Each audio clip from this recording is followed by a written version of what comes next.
Jaya Radha Madhava Kunja Bihari Jaya Radha Madhava Jaya Radha Madhava Kunja Bihari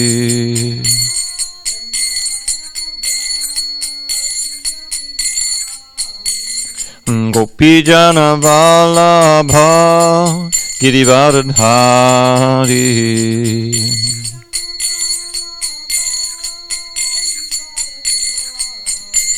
Gopi Jana Vallabha Girivardhari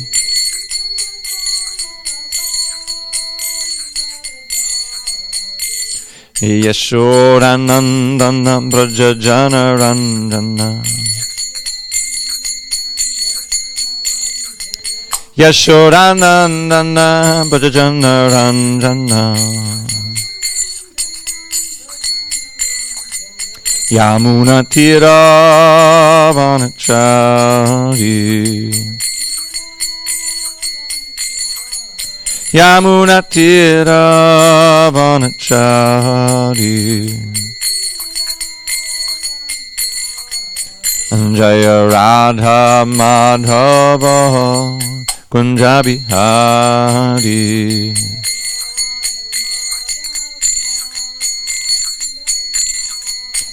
Jaya Radha Madhava Kunja Bihari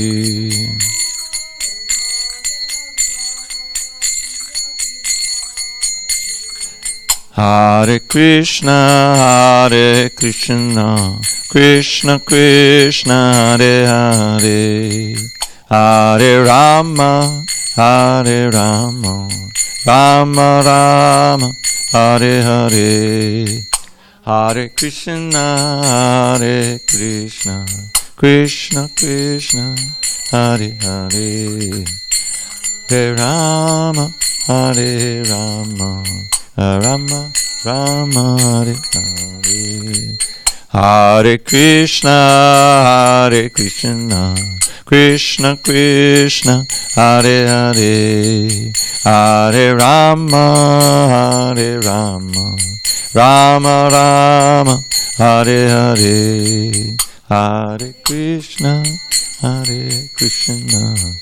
Krishna Krishna Hare Hare Hare Rama, Hare Rama, Hare Krishna, Krishna Krishna, Hare Hare, Hare Rama, Rama Rama, Hare Hare, Hare Krishna, Krishna Krishna, Hare Hare. Hare Rama, Hare Hare, Hare Krishna, Krishna Krishna, Hare Hare, Hare Rama, Rama Rama, Hare Hare, Hare Krishna, Krishna Krishna, Hare Hare. Hare Rama, Rama, Hare. Jaya Radha Madhava Kunja Bihari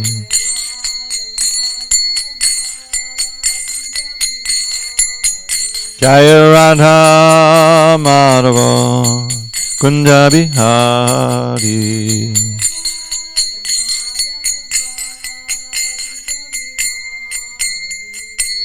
Jai Mr. Pad, Paramahansa, Parvadikacharya, Ashtoto, the Sri Srimad, Divine Grace, Srila A.C. Bhaktivedanta Swami Prabhupada ki Jai, ISKCON BBT Founder Acharya Srila Prabhupada ki Jai, Jai Om Vishnu Pad, Paramahansa, Parvadikacharya, Ashtoto, the Sri Srimad, Divine Grace, Srila Bhakti Siddhanta Saraswati Thakur ki Jai, Ananda Koti Vaishnavinda ki Jai, Namacharya Srila Haridas Thakur ki Jai.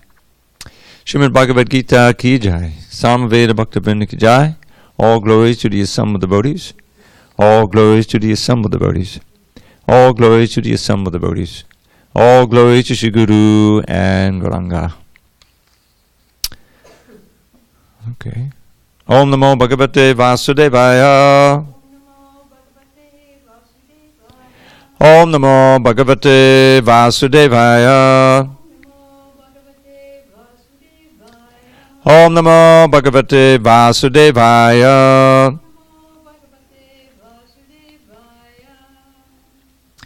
On this 13th day of March, 2019 in SanDiego, we're reading from Srimad Bhagavad Gita as it is, translation and commentary by His Divine Grace A.C. Bhaktivedanta Swami Prabhupada.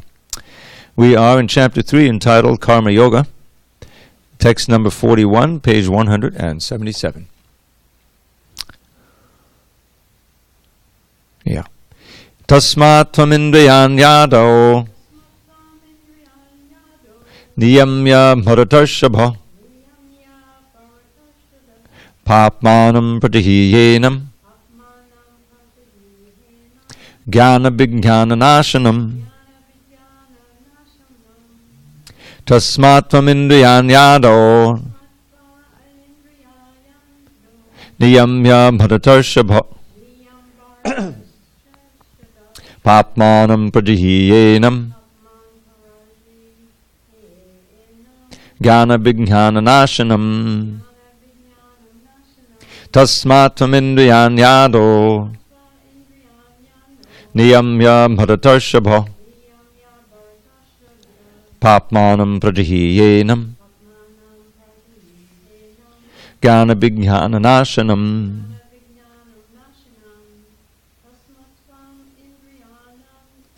Tasmat tvamindriyan yado Niyamya bharatashabha Papmanam pratihiyenam Jnana vijnana nashanam.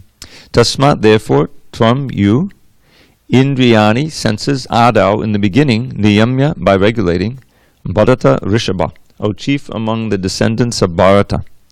Papmanam, the great symbol of sin, prajahi, curb, he, certainly, enam, this, jnana, of knowledge, vijnana, and scientific knowledge of the pure soul. Nashanam, the destroyer. Translation. Therefore, O Arjuna, best of the Bharatas, in the very beginning curb this great symbol of sin, lust, by regulating the senses, and slay this destroyer of knowledge and self-realization. Purport. The Lord advised Arjuna to regulate the senses from the very beginning so that he could curb the greatest sinful enemy, lust, which destroys the urge for self-realization and specific knowledge of the self. Jnana refers to knowledge of self as distinguished from non-self, or in other words, knowledge that the spirit soul is not the body. Vijnana refers to specific knowledge of the spirit soul's constitutional position and his relationship to the Supreme Soul. It is explained thus in the Srimad Bhagavatam 2.9.31. Jnanam paramaguyam me yad vijnana samanvitam sarahasyam tarangam cha grahana gatitam maya. The knowledge of the self and the Supreme Self is very confidential and mysterious, but such knowledge and specific realization can be understood if explained with their various aspects by the Lord Himself. The Bhagavad Gita gives us that general and specific knowledge of the self. The living entities are parts and parcels of the Lord, and therefore they are simply meant to serve the Lord. This consciousness is called Krishna consciousness. So from the very beginning of life, one has to learn this Krishna consciousness, and thereby one may become fully Krishna conscious and act accordingly. Lust is only the perverted reflection of the love of God, which is natural for every living entity. But if one is educated in Krishna consciousness from the very beginning, that natural love of God cannot deteriorate into lust. When love of God deteriorates into lust, it is very difficult to return to the normal condition. Nonetheless, Krishna consciousness is so powerful that even a late beginner can become a lover of God by following the regulative principles of devotional service. So from any stage of life, or from the time of understanding its urgency, one can begin regulating the senses in Krishna consciousness, devotional service of the Lord, and turn the lust into love of Godhead, the highest perfectional stage of human life. Om Jnana Timirandasya Jnanandjana Shalakaya Chakshu Unmilitam Mena Tasmai Shri Gurave Namaha.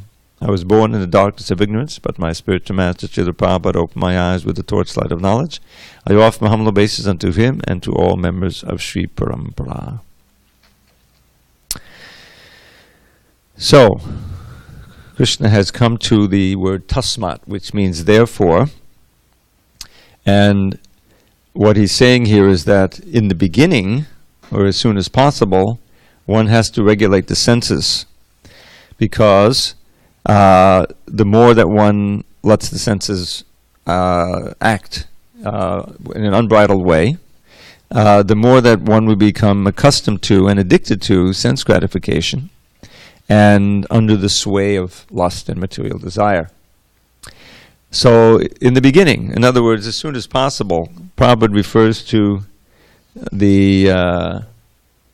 from the beginning, from early in life if possible. It says, Kumara achare pragyo dharman bhagavataniha durlabam manasam nitarabhyam abduvam artadam. Prahlad Maharaj speaking to his friends, he says, Kumara achare pragya, from the beginning of Kumara age, childhood, one should practice this Bhagavat Dharma. And Bhagavad Dharma is nothing but Sanatan Dharma, which is the eternal function of the soul. This regulating of the senses is described in the Bhakti-rasamrita Sindhu in the first chapter, when Rupa Goswami says, Sarvopadi vini muktam tatparatvena nirmalam rishikena rishikesha sevanam bhakti ruchate. The very definition of bhakti is to be free from the false designations in which the soul identifies himself with the body and the various conditions of the body. These are called upadis. These are false designations of the soul, other than as the spiritual part and parcel of the Lord and his eternal servant. So, becoming free of those designations, or acting free of those designations, sarva upadi vinimuktam, tatparatvena nirmalam, becoming purified, then rishikena rishikesha sevanam. With one's senses, rishika, one should serve the master of the senses, rishikesh. And that is the very definition of bhakti. So it's a long purifying process. We've been in this material world for millions of births, accruing various material tendencies, desires, and especially in the human form of life, we cultivate all kinds of material desires, and these keep us bound to this false conception of ourself. So from the beginning of understanding its importance, one has to regulate the senses by engaging them in Krishna service. And the most important of those senses is the tongue.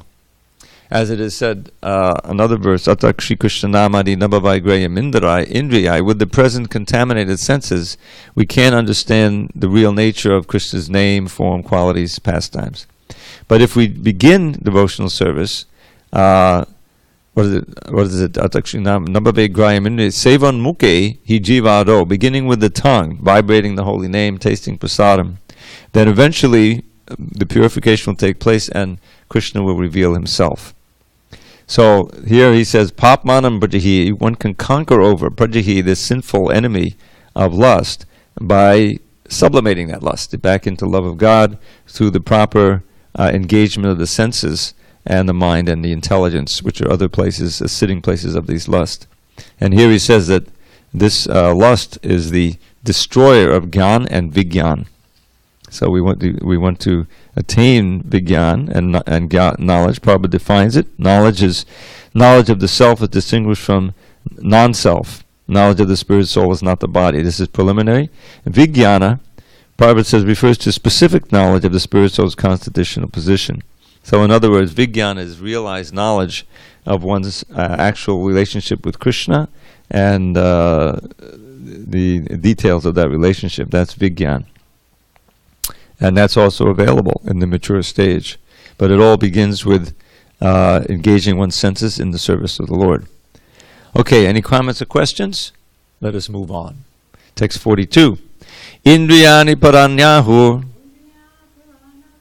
indriyebhyak parang manaha manasastu parabuddhir yo buddhe padatastu saha. The working senses are superior to dull matter. Mind is higher than the senses. Intelligence is still higher than the mind. And he, the soul, is even higher than the intelligence. Purport. The senses are different outlets for the activities of lust. Lust is reserved within the body, but it is given vent through the senses. Therefore, the senses are superior to the body as a whole. These outlets are not in use when there is superior consciousness or Krishna consciousness. In Krishna consciousness, the soul makes direct connection with the Supreme Personality of Godhead. Therefore, the hierarchy of bodily functions, as described here, ultimately ends in the Supreme Soul. Bodily action means the functions of the senses, and stopping the senses means stopping all bodily actions. But since the mind is active, then even though the body may be silent and at rest, the mind will act, as it does during dreaming. But above the mind is the determination of the intelligence, and above the intelligence is the soul proper. If, therefore, the soul is directly engaged with the Supreme, naturally all other subordinates, namely the intelligence, mind, and senses, will be automatically engaged. In the Katha Upanishad, there is a similar passage in which it is said that the objects of sense gratification are superior to the senses, the mind is superior to the sense objects. If therefore the mind is directly engaged in the service of the Lord constantly, then there is no chance that the senses will become engaged in other ways. This mental attitude has already been explained. Param drishtva nivartate. If the mind is engaged in the transcendental service of the Lord, there is no chance of its being engaged in the lower propensities. In the Katha Upanishad, the soul has been described as Mahan, the great. Therefore, the soul is above all, namely the sense objects, the senses, the mind, and the intelligence. Therefore, directly understanding the constitutional position of the soul is the solution to the whole problem. With intelligence, one has to seek out the constitutional position of the soul and then engage the mind always in Krishna consciousness. That solves the whole problem. A neophyte spiritualist is generally advised to keep aloof from the object of the senses. But aside from that, one has to strengthen the mind by use of intelligence. If by intelligence one engages one's mind in Krishna consciousness, by complete surrender unto the Supreme Personality of Godhead, then automatically the mind becomes stronger, and even though the senses are very strong, like serpents, they will be no more effective than serpents with broken fangs. But even though the soul is the master of intelligence and mind, and the senses also, still, unless it is strengthened by association with Krishna in Krishna consciousness, there is every chance of falling down due to the agitated mind. So this hierarchy verse is really important. And so we have the Supreme Soul, as the super soul. Then you have the soul. Then you have the intelligence. Then you have the mind. Then you have the senses. So at present, the soul is out of touch with the super soul. It can't perceive him. It doesn't. It's not listening to the super soul. The super soul comes externally, as the guru, as the shastra. But in the conditioned state, under the modes of nature, you can't hear that. It is not open to that. So the soul is therefore really being carried in this vehicle of the body, and it is described that the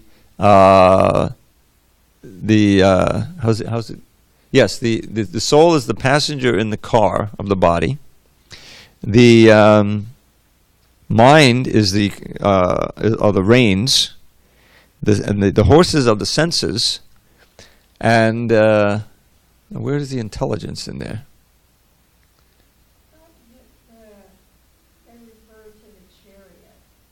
The chariot of the body. Person driving the chariot, and then there's some. It's like Arjun was behind Krishna. Yeah. The chariot. Well, I'm not quite sure of that parallel here, but let's put this on pause a minute. This there's an illustration in here of this, right? I'm sure it does.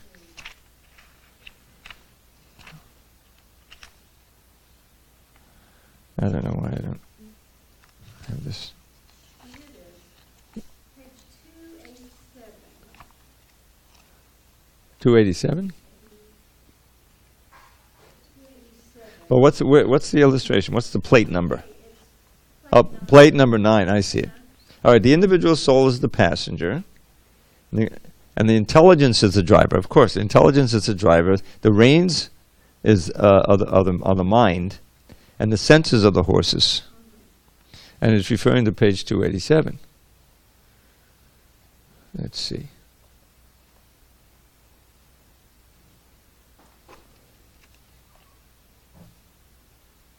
Yeah. okay, it's that last paragraph on that. Yeah.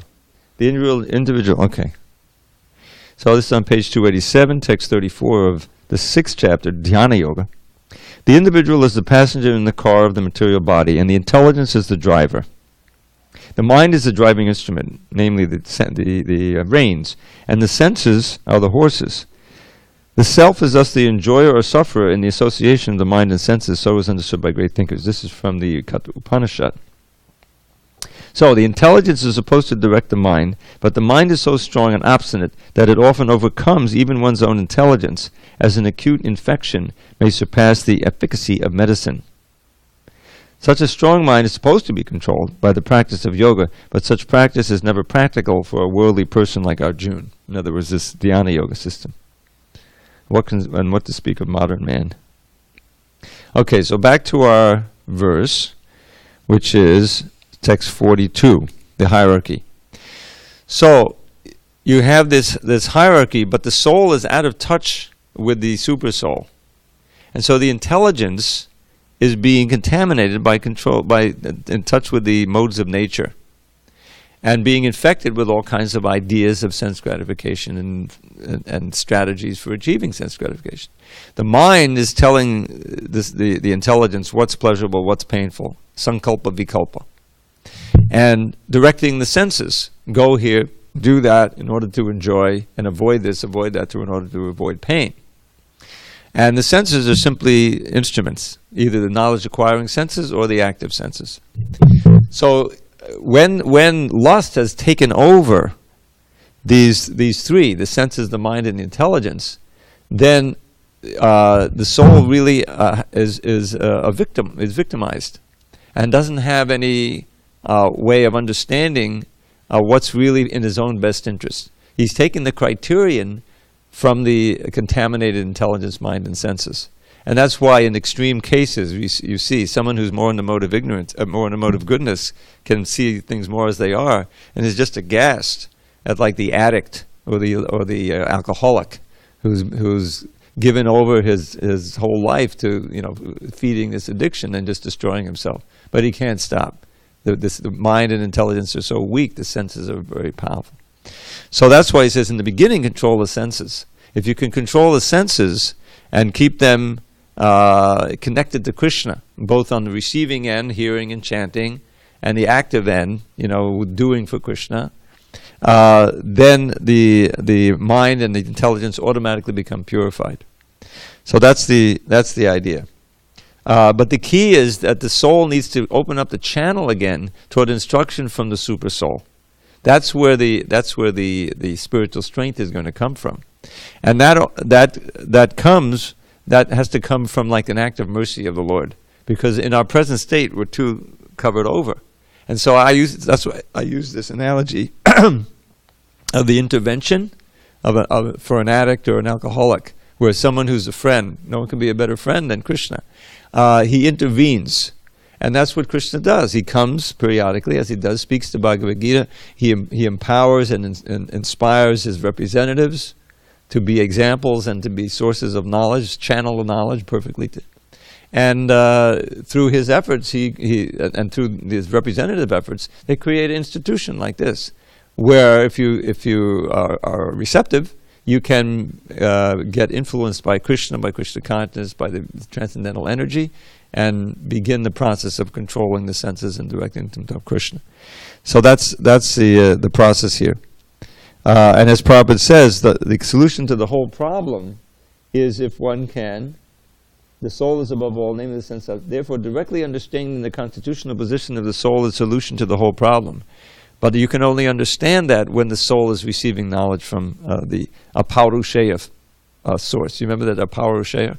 Aparusheya means superhuman. Because human knowledge is beset by these four defects: imperfect senses, we make mistakes, come delusion, and we cheat. And so therefore we have no access to the transcendental knowledge coming from the Super Soul, unless the Super Soul manifests externally, as he does in Bhagavad Gita and the Guru Shastra Sadhu and all of these sources. So this is the chance, but we have to take advantage of it. Okay, the last verse in the chapter. Oh, I have a question. Please, how about this? Go back to the picture, plate 9. Oh, wait a minute. Okay. Plate 9. Got it. And see the white figure behind the mind? Yeah. No, that's behind the intelligence. The intelligence is the driver. That's the soul. Intelligence is the driver, and this is the soul. That's the soul there. Terrifying. Yes, because he's lost control. He's just riding on the chariot, but it doesn't. It's these out of control senses that are pulling the chariot. Oftentimes, I think there was another illustration where they're rushing down a mountain, dangerous, a mountain, a path, and that's really what's going on here. The soul has lost control, and the senses are. You see, the senses are in charge. They're pulling the mind.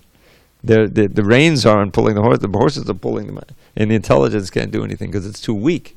So the reins are the mind. Yeah, This lady in the blue. that's the intelligence. Yeah, and the poor soul is aghast at what's going on. All right, text 43. Evam buddhe param buddha Evam bude param buddha, sangstabhyatmanam atmana samsamyatma atmana, jahi shatrum mahabaho visatra mahabaho, kamarupang durasadam. amarupam durasadam.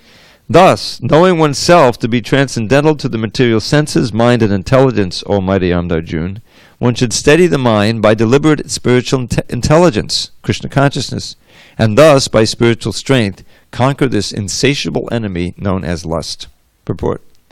This third chapter of the Bhagavad Gita is conclusively directive to Krishna consciousness by knowing oneself as the eternal servitor of the Supreme Personality of Godhead, without considering impersonal voidness the ultimate end. In the material existence of life, one is certainly influenced by the propensities for lust and desire for dominating the resources of material nature.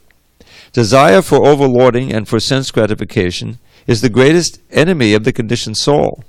But by the strength of Krishna consciousness, one can control the material senses, the mind, and the intelligence.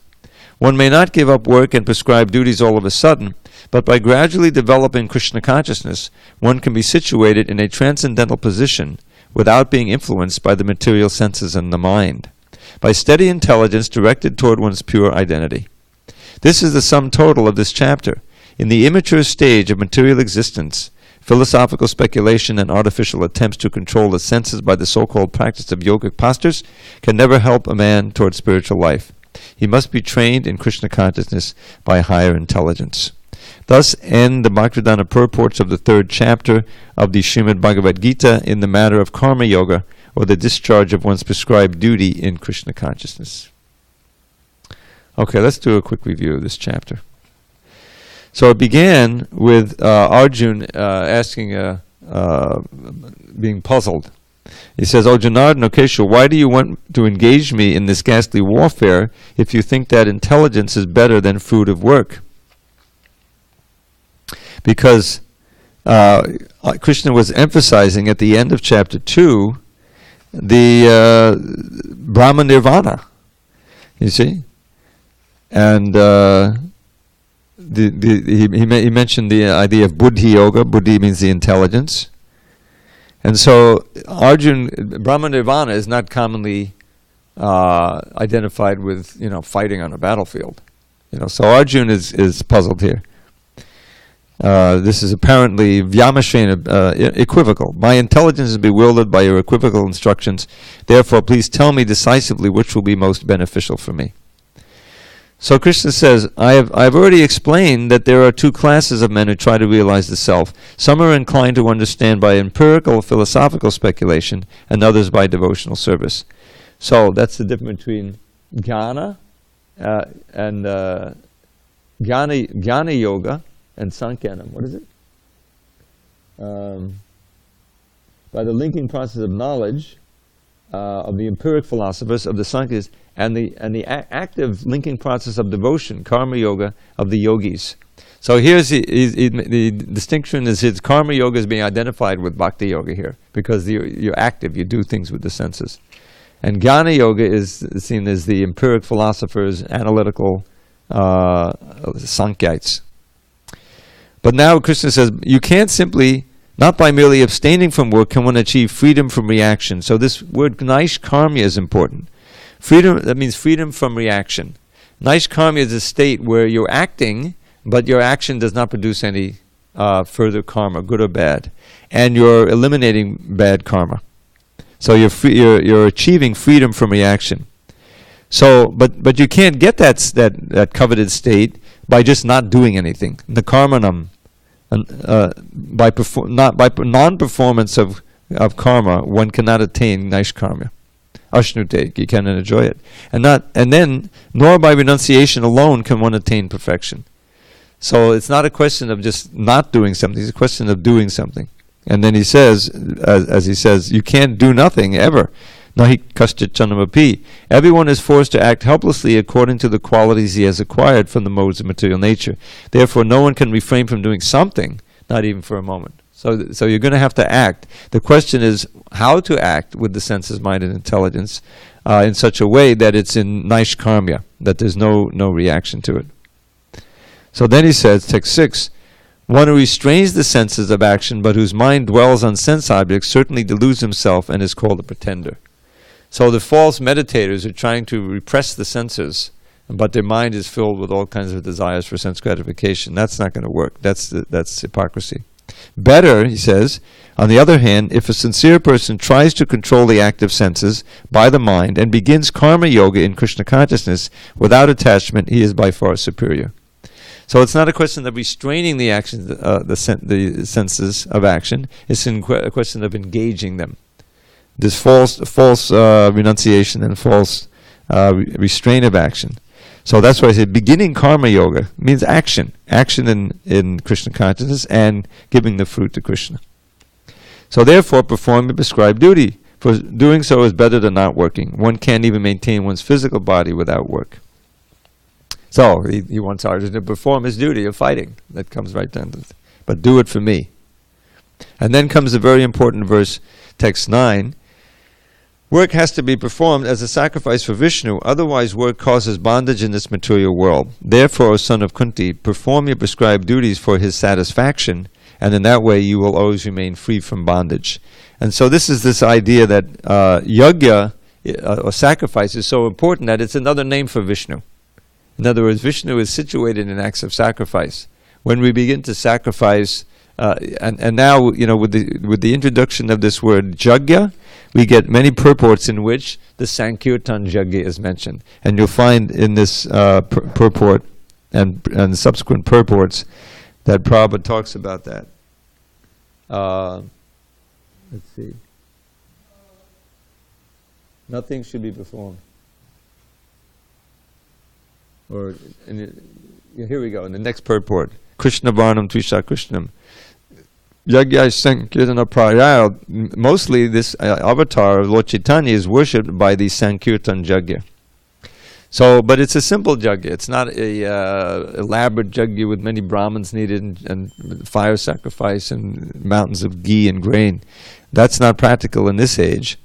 But what is practical is the congregational chanting of the holy names, which is the sacrifice of the age. So then he says that even if for material benefit, one has to recognize this cycle of sacrifice for the gods and sacrifice for Krishna.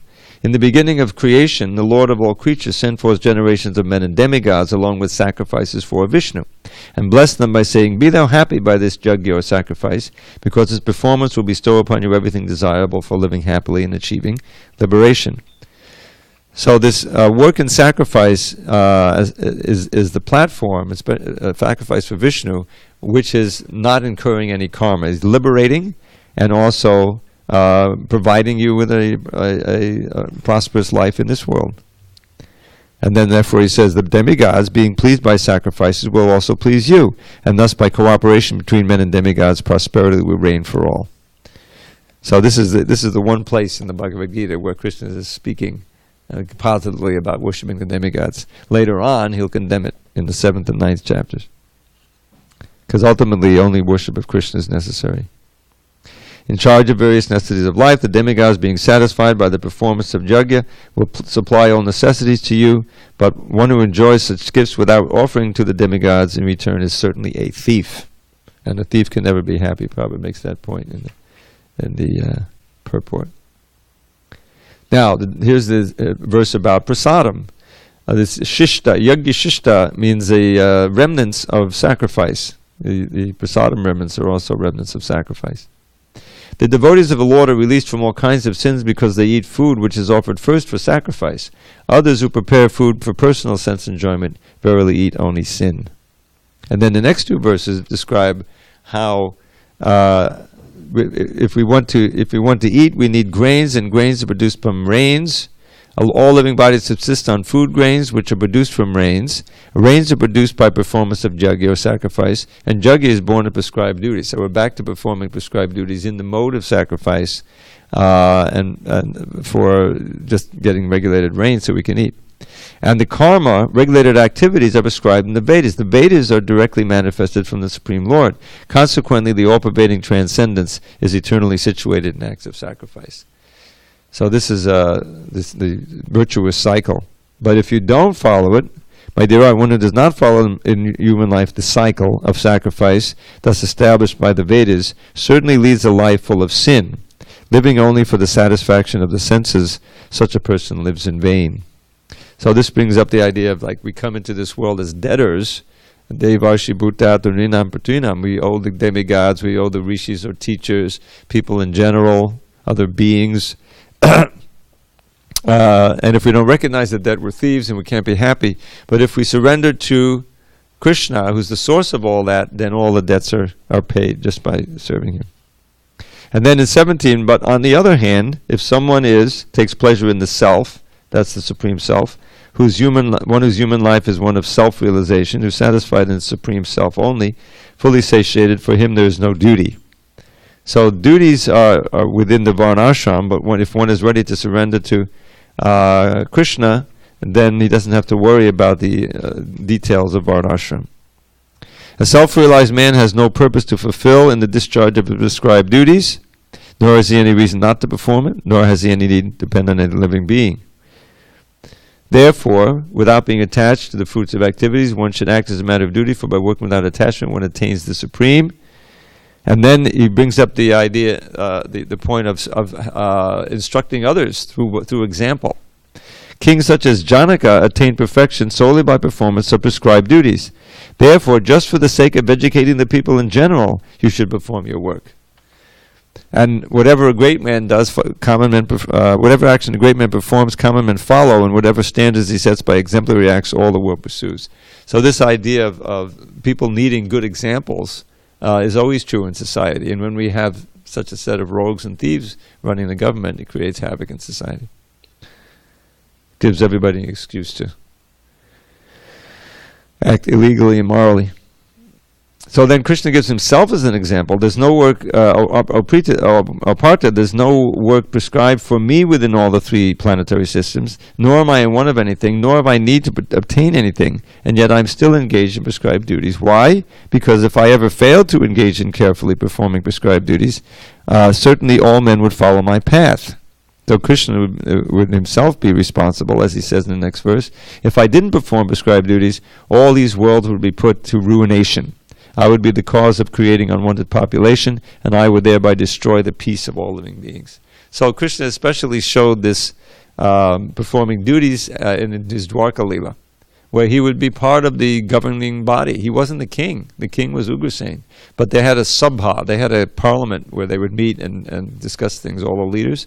And he would leave his 16,108 palaces and start toward the sabha. All the 16,108 Krishnas would merge into one Krishna. And then he would go to the parliament there and the meeting hall, and he would discuss and do all the things. And when Narada Muni came to visit Krishna in Dwarka, he would visit the different palaces, and he saw him performing the duties of a husband. He was getting his children married. He was performing sacrifices and all kinds of things.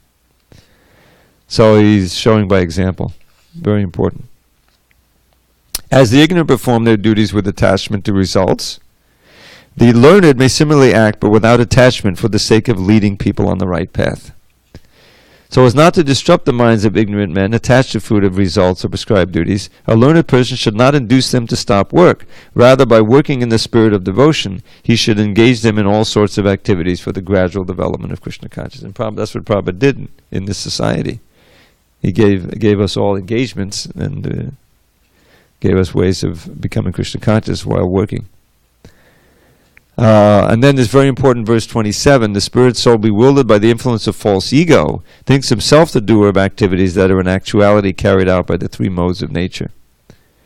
So one who is in knowledge of the absolute truth does not engage himself in the senses and sense gratification, knowing well the difference between work and devotion and work for fruit of results. So this whole thing is this karma yoga, how to act in Krishna consciousness, how to act in such a way that you're not incurring karma, you're getting rid of your karma, and you're gradually realizing your relationship with Krishna. Bewildered by the modes of nature, the ignorant fully engage themselves in material activities, become attached, but the wise should not unsettle them, although these duties are inferior due to the performer's lack of knowledge. And then 30, very important verse, Prabhupada says, is clearly indicates the purpose of the Gita. Therefore, Arjuna, surrendering all your works unto me, with full knowledge of me, without desires for profit, with no claims of proprietorship, and free from lethargy, fight. So now he's back on the completely transcendental platform. He's not talking about worshipping the gods in order to get the rain anymore. He's saying, just serve me and everything will be fine. Surrendering all your works to me with full knowledge of me. So this is full Krishna consciousness. And then we're almost back to where we started. Those who execute their duties according to my injunctions and follow this teaching faithfully without envy become free from the bondage of fruitive acts. But those who out of envy disregard these teachings and do not follow them regularly are to be considered bereft of knowledge, befooled, ruined in their endeavors for perfection. So we come to it either or now. This is when Krishna is laying down the law, and we have our choice. Even a man of knowledge acts according to his own nature, for everyone follows the nature he's acquired from the three modes. What can repression accomplish? So we're not repressing the senses, we are engaging them. There are principles to regulate attachment and aversion pertaining to the senses and their objects. One should not come under the control of such attachment and aversion, because they're stumbling blocks on the path of self-realization. Better to discharge one's prescribed duties, even though faultily, than another's duties perfectly. Destruction in the course of performing one's own duty is better than engaging in another's duties, for to follow another's path is dangerous. And then we're back to the question that Arjuna asked about what is it that forces one to act. It seems to be impelled to sinful acts, even unwillingly, as if engaged by force. And then what we just studied in the last couple of days about its lust and lust only. And the fourth chapter, which will begin on Monday, talks about this yoga. But where is the yoga?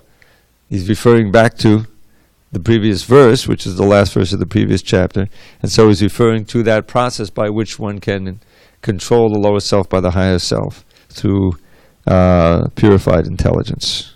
In other words, Buddhi Yoga or Bhakti Yoga. Okay, there we have it. So, we have time. Should we read a little Krishna book?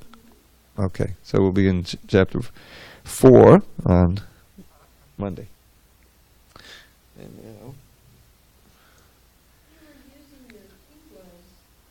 I was using my what? Tingless? These guys, the cartels? These? Cartels? Cartels. I was using them for what? Well, you were using them, and I saw how one hand held steady and the shoulder arm was doing something. Oh, maybe I'm unbalanced. Yeah, I'm trying to favoring the right arm, trying to let it heal, but it seems to be working, so I'm feeling less pain.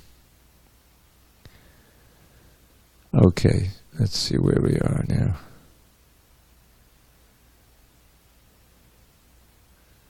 Okay, blessing the Brahmins' wives. So Krishna is now blessing these Brahmins' wives who have come with their tiffins. You know what a tiffin is? Filled with tiffins is like a Indian lunchbox. It's got different compartments. So they've got all these delicious things. My dear wives of the Brahmins, you can now return to your homes. Engage yourselves in sacrificial activities and in the service of your husbands and household affairs, so that your husbands will be pleased with you and the sacrifice which they have begun will be properly executed. After all, your husbands are householders, and without your help, how can they execute their prescribed duties? The wives of the Brahmins replied, Dear Lord, this sort of instruction does not befit you. Your eternal promise is that you will always protect your devotees, and now you must fulfill that promise. Anyone who comes and surrenders unto you never goes back to the conditioned life of material existence. We expect that you will now fulfill your promise. We have surrendered unto your lotus feet, which are covered by tulsi leaves, so we have no desire to give up the shelter of your lotus feet and return to the company of our so-called relatives, friends, and society. And what shall we do if we return home? Our husbands, brothers, fathers, sons, mothers, and friends will no longer accept us at home because we've already left them all. Therefore, we have no shelter to return to. So please do not ask us to return home, but arrange for our stay under your lotus feet so we can eternally live under your protection. The Supreme Lord replied, My dear wives of the Brahmins, rest assured that your husbands will not neglect you on your return, nor will your brothers, sons, or fathers refuse to accept you. Because you are my pure devotees, not only your relatives, but also people in general, as well as the demigods, will be satisfied with you. Close quote. Krishna is situated as the super soul in everyone's heart. So someone who becomes a pure devotee of Lord Krishna immediately becomes pleasing to everyone. The pure devotee of Krishna is never inimical to anyone, nor can any sane person be an enemy of a pure devotee. Krishna continues, Transcendental love for me does not depend upon bodily connection, but anyone whose mind is always absorbed in me will surely very soon come to me for my eternal association. After being instructed by the Lord, all the wives returned home to their respective husbands. Pleased to see their wives back home, the Brahmins sat together with them and executed the performance of sacrifices as enjoined in the Shastras. According to Vedic principle, religious rituals must be executed by the husband and wife together. When the Brahmins' wives returned, the sacrifice was duly and nicely executed. One of the Brahmins' wives, however, who had been forcibly checked from going to see Krishna, began to remember him as she heard of his bodily features. Being completely absorbed in his thought, she gave up her material body, conditioned by the laws of nature. After the departure of the Brahmins' wives, Govinda and his coward boyfriends enjoyed the food they had offered. In this way, the ever-joyful personality of Godhead exhibited his transcendental pastimes in the guise of an ordinary human being in order to attract the common people to Krishna consciousness. With his words and beauty, he attracted all the cows, the cowherd boys, and the damsels in Vrindavan. All of them together enjoyed the pastimes of the Lord. After the return of their wives from Krishna, the Brahmins engaged in the performance of sacrifices began to regret their sinful activities in refusing food to the Supreme Lord. They could finally understand their mistake. Engaged in the performance of Vedic rituals, they had neglected the Supreme Personality of Godhead, who had appeared just like an ordinary human being and asked for some food. They began to condemn themselves after seeing the faith and devotion of their wives. They regretted very much that although their wives were elevated to the platform of pure devotional service, they themselves could not understand even a little bit of how to love and offer transcendental loving service to the Supreme Soul. They began to talk among themselves. To hell with our being born Brahmins. To hell with our learning all the Vedic literatures. To hell with our performing great sacrifices and observing all the rules and regulations. To hell with our family. To hell with our expert service in performing the rituals exactly according to the description of the scriptures. To hell with it all, for we have not developed the transcendental loving service of the Supreme Personality of Godhead, who is beyond the speculation of the mind, body, and senses. The learned Brahmins, expert in Vedic ritualistic performances, were properly regretful, because if one does not develop Krishna consciousness, all discharge of religious duties is simply a waste of time and energy. They continued to talk among themselves. The external energy of Krishna is so strong that it can create illusion to overcome even the greatest mystic yogi. Although we expert Brahmins are considered to be the teachers of all other sections of human society, we also have been illusioned by the external energy. Just see how fortunate these women are. They have so devotedly dedicated their lives to the Supreme Lord Krishna that they could easily do what is ordinarily so difficult. They gave up their family connections, which are just like a dark well for the continuation of material miseries. Close quote. Women in general, being very simple at heart, can very easily take to Krishna consciousness, and when they develop love of Krishna, they can easily get liberation from the clutches of Maya, which are very difficult for even so-called intelligent and learned men to surpass.